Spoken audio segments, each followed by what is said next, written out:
Heydər Əliyev Fondunun vitse-prezidenti, Aidiya İctimai Birliyinin təsisçisi və rəhbəri Leyla Əliyeva və Bakı Media Mərkəzinin rəhbəri Arzu Əliyeva Dost İnklüziv İnkişaf və Yaradıcılıq Mərkəzini ziyarət etdilər.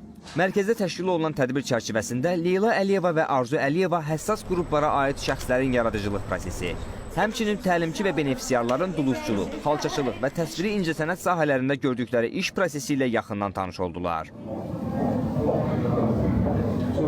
Mərkəzdə əlilliyi olan şəxslərin, şəhid ailələrinin üzvlərinin və digər həssas qrupların bacarıqlarının inkişaf etdirilməsi məqsədi ilə müxtəlif istiqamətlərdə təlim və məşğələlərin təşkil olunması barədə məlumat verildi.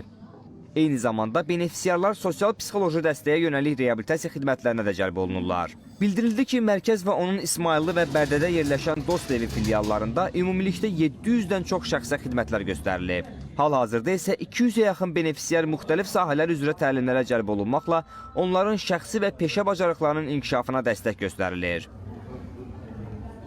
Daha sonra 5 may xalçaçı günü münasibəti ilə hazırlanmış İrəvan xalçası və Qarabağ Çələbi xalçası naxışları ilə işlənmiş kompozisiya nümayiş olundu.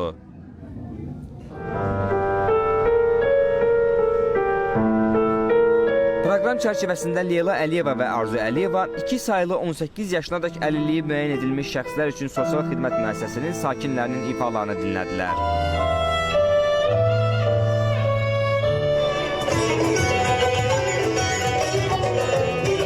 Qonaqlar həmçinin Dost İnklüziv İnkişaf və Yaradıcılıq Mərkəzinin təlimçi və benefisiarlarının təqdim etdiyi İnklüziv konsert proqramını da izlədilər.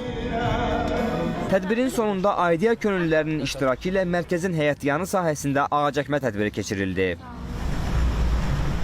Birinci vitse-prezident Mehriban xanım Əliyevanın təşəbbüsü ilə yaradılan Dost İnklüziv İnkişaf və Yaradıcılıq Mərkəzi 2021-ci ildən etibarən fəaliyyət göstərir. Mərkəz Cənubi Qafqazda ilk və ən böyük inklüziv yaradıcılıq və inkişaf məkanı hesab olunur. Natiq Çıraqzadə, Vüqar Həsənov, ASTV Xəbər.